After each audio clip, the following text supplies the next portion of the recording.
Greetings, welcome back once again everyone. Czar here with Nerf Rival Group Washington State. And today we're going to be doing a firing demo and review of this beautiful modified Elite Hyperfire and Rapidstrike integration. I'll have all the specs in my video description link below. Shout out to Trenton Modworks for this integration. Just a beautiful paint job. He's made it into a bullpup, which I love. And this is just one of those blasters that you instantly fall in love with. And anybody who is part of the hobby knows exactly what I mean. So let's get into our review here. Some of the internals include, we have a stock pusher motor. We have Fang revamps for the flywheel motors. We have worker black flywheels. We have our Thumbscrews here. This is going to be running on 2S LiPo today. We're using our little bolt here. I like this LiPo, it's very small and it gets the job done for my firing demos.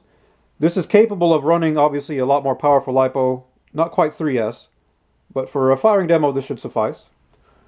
Also we have our LiPo guard here. Always make sure that you're charging your LiPo in a LiPo safe bag. We have our worker 22 round magazine here with 22 darts within. I've electrical taped the bottom of it to give it a little more tactical look. We have our awesome 3D printed extended mag release, which works great. We have our Zambie Slayer patch here. This is from Coop. Shout out, Sack's cool.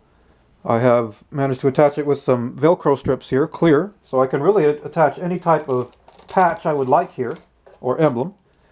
I think Zambie Slayer is fitting. I have named this the Ripper, codename Zambie Slayer. Really nice detail here in the yellow for the Elite that stands out. I've got our AK Blastermod scope here.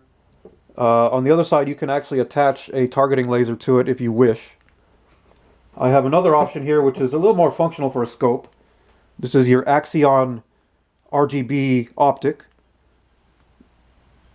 And we have it on our Picatinny riser here.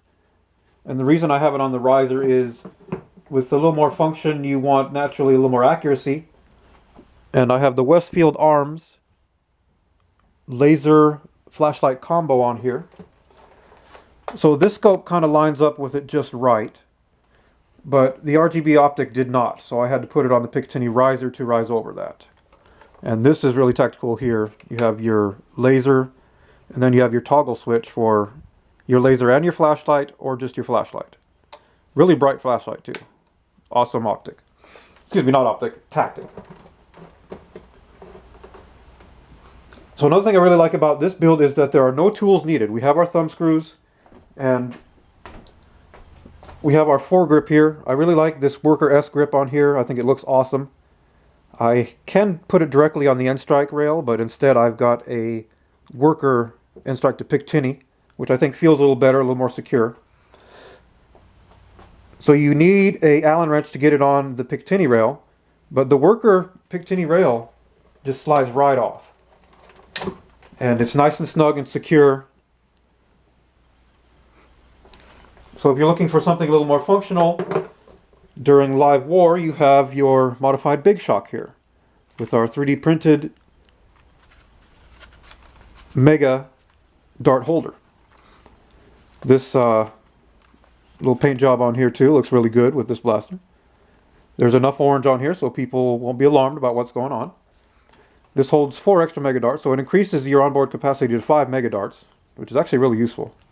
And we have our Containment Crew 3D printed end strike connector here. Shout outs to Containment Crew. So I'm going to go ahead and throw this on here real quick. We've got our 2-point sling there, because got to have the tactical comfort. And the sling is the way to go. And naturally, as you have a Hyperfire stock on this blaster, it's going to be much more efficient for you if you have a 2-point sling. Some people prefer the 1-point sling. I like the 2-point sling myself. Okay, so we got that on there. So you do need to screw it on with this. Then once you have it on there, you can throw on your last mega dart. And that looks pretty tactical as well. So let's go ahead and open up our battery door here. with our thumb screws. No tools needed. And we'll be connecting our LiPo Eternity bolt. I believe it's a 500 mAh. Again, nothing too powerful here, just a firing demo.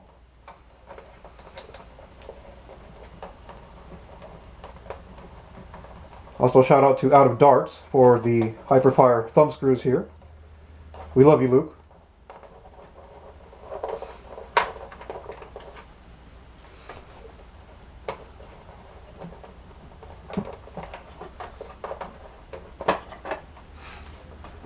So in the future, I may decide to actually cut this out and make it so I could put a real chunky LiPo in there.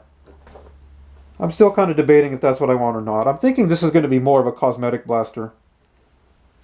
Granted, it is full auto and can definitely function during war, but it just looks too cool. And we have our XT60 connector right here for this LiPo. And that LiPo just kind of fits in one slot there really good. Throw our battery door back on. And I'll give you folks another look at the other side of this blaster in just a moment.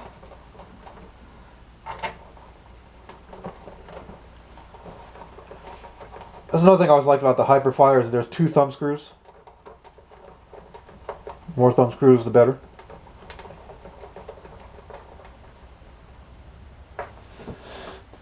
Okay, so give you a look at this side of the blaster.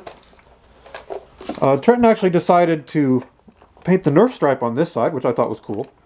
And you can see he has his emblem here. I may decide to put another patch here in the future. It's got to be the right one, of course. Perhaps ADL. Again, just a beautiful paint job on this blaster. And the Bullpup is super tactical. So we're going to get into our firing demo now. I'm going to go ahead and sling this up.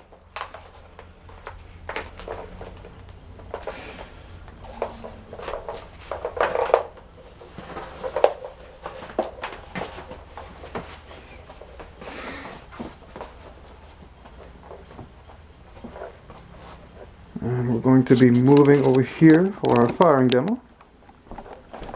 Got my target set up over there by our tree. You can see it hanging there, and you can see my heavy loadout. Armor, paintball mask, all the goods. Okay, so let's give it a little rev here. This Bigshock grip is actually really nice. I think it feels good.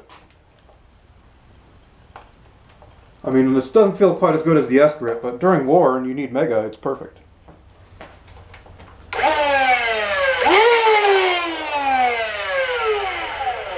Gotta love that sound. And here we go with our firing demo. I'm going to turn on our laser here and we'll see how many we can sink into that target there. You can see my targeting laser there. Alright, here we go.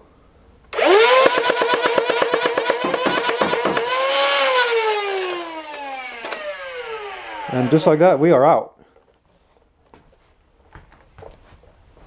The Hyperfire uses a conveyor fed system. So the darts are going to be flying, and it looks like most of them actually bounced out from a ricochet in the back of the target. Estimated FPS on this anywhere between 140 to 150. It's definitely shooting hot with the Fang revamps and the worker flywheels. The conveyor system was just buttery smooth there. We didn't have any hang-ups at all. And the rate of fire was definitely higher than your stock Hyperfire. So let's go ahead and load up some of our mega darts here. We've got one in there already. These can be a little tricky to prime. What I like to do is I like to put it up to my shoulder like this. Make sure you've got a hold of your blaster here. And then come down like that. And that makes it pretty easy to quickly get it ready to prime and fire. And that was a direct hit. We'll go ahead and throw another one in there. Again, I like to prime it like that. My hand's already on the trigger, ready to go. And that's another direct hit. You gotta love Meg Accustrike. So, in conclusion, thanks to Trenton Davis. Big shout outs to Trenton for this blaster. I love it. Its shoulder's really nice. The scope lines up just like I said. It's comfortable with the S-grip or with this functional Mega. And yeah, I couldn't be happier with this blaster. So until next time, this is Czar signing off. Hope you all enjoyed this review. And until next time, keep flinging that foam, everybody.